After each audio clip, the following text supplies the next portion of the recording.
In our whirlwind tour of the early Renaissance, we're moving on to sculpture and back to the famous competition panels for the Florence Cathedral's baptistry doors.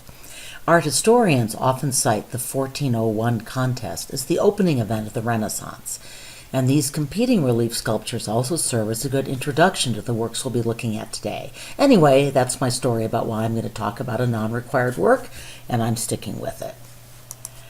You've already learned that Ghiberti beat out Brunelleschi. Now that you know more about Renaissance aesthetics, I want you to think about what might have made the judges choose Ghiberti's interpretation of this dramatic biblical story. Remember, Ghiberti was very young, just 23. The city fathers and church leaders of Florence were taking a big chance with a project that ultimately cost as much as the city's annual defense budget. Actually, it took the judges 2 years to make up their minds, and historians still debate about why Ghiberti beat out Brunelleschi. Both works are highly expressive and filled with movement, and both figures display a realistic contrapposto stance. So both of these works contain important Renaissance elements. Now, one persuasive argument is that Ghiberti's design, because it used less bronze, would cost the city fathers fewer florins. But while Brunelleschi's work is arguably the more emotionally powerful, Ghiberti's does show a greater grasp of spatial techniques that had largely disappeared with the fall of Rome. One of these techniques, illuminated here, was foreshortening. Notice how Ghiberti's angel captures the distortion that's seen by the eye when an object or figure is viewed at a distance or at an unusual angle. This rather busy slide gives a helpful summary and illustration of foreshortening. Another clue seems to lie in the way the artist chose to depict Isaac. What do you see? Well, Ghiberti's Isaac is actually less emotional, perhaps because he's caught sight of the angel, perhaps because he represents a classical heroic ideal.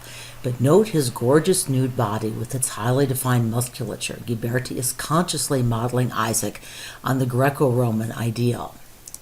Okay, enough. We're moving on to Ghiberti's most famous student, Donatello. This scene, sculpted for the baptismal font of Siena Cathedral, is not a required work either, but it does demonstrate another hugely important development in Renaissance art. There are, in fact, a lot of Renaissance elements in this work. Like the paintings of Giotto, the work captures a very human narrative. We see horror on the faces of the banqueters suddenly confronted with John the Baptist's head. We see children cowering in the corner. The figures have real bodies under their clothes with muscles, flesh, and bone. But what really makes this work masterful is how it creates an illusion of depth. The foreground is sculpted in high relief, which becomes shallower as the scene moves up and back. The architectural features, including the floor tile, help draw the eye back into the space, as does the open center, the rectangular table, and the pattern on the floor. Already, this work shows a greater mastery of the one-point perspective that Filippo Brunelleschi had just discovered and systematized. And that brings us to one of the most important technical aspects of this unit, the development of the mathematically based optical technique of perspective. Now, the Greeks understood and employed perspective, and Pythagoras worked out a lot of the math, but it was Filippo Brunelleschi and his Italian Renaissance successors who would rediscover and then build on and amplify these insights. I chose this photo because it demonstrates the simplest optical perception of depth.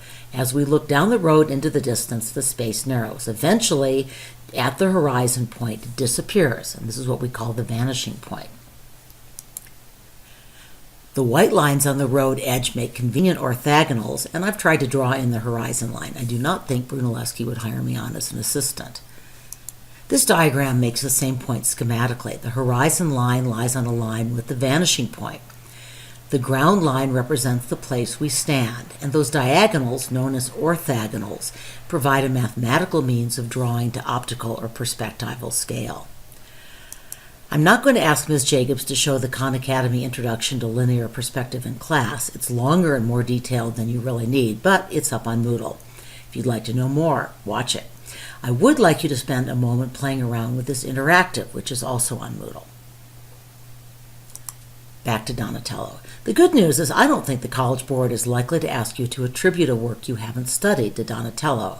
And my reason is that his work is simply too extraordinarily varied to pin down with simple comparisons. So, to illustrate my point, here are 3 of his famous works. You see the classical influence in the statue of St. Mark, with its contrapposto and naturally flowing draperies, that's on the left.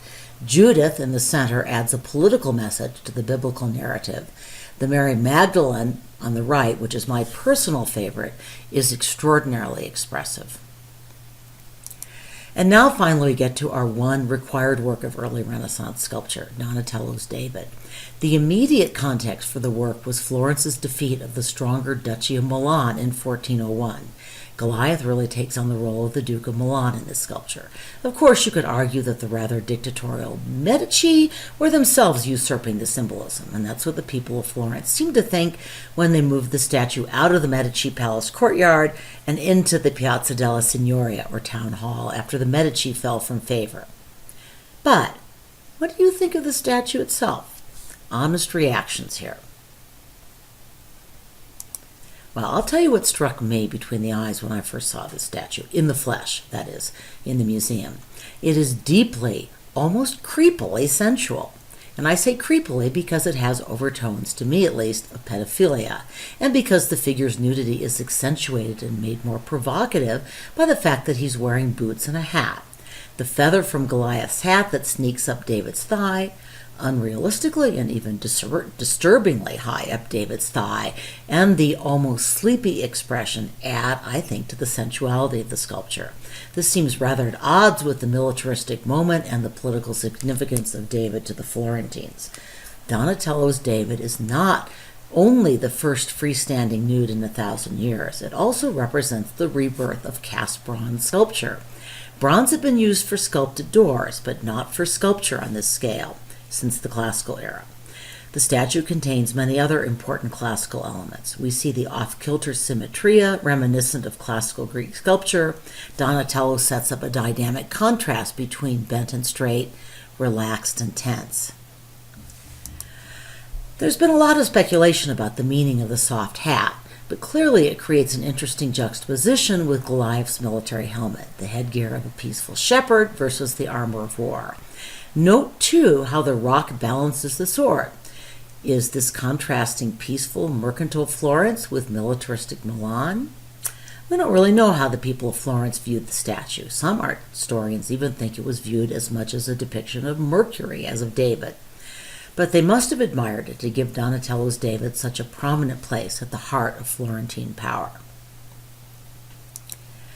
Florentine sculptors actually produced 3 famous Davids for the city that loved their hero. We'll talk about Michelangelo's David in a couple of days. This bronze by Verrocchio was sculpted a few decades after Donatello's. So, what differences do you notice?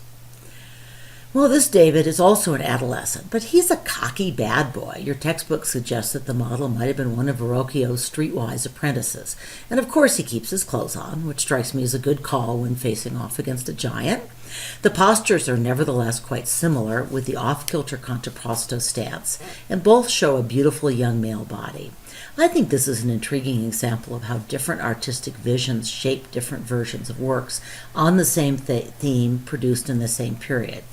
I'm going to stop here and move on to early Renaissance painting in my next podcast.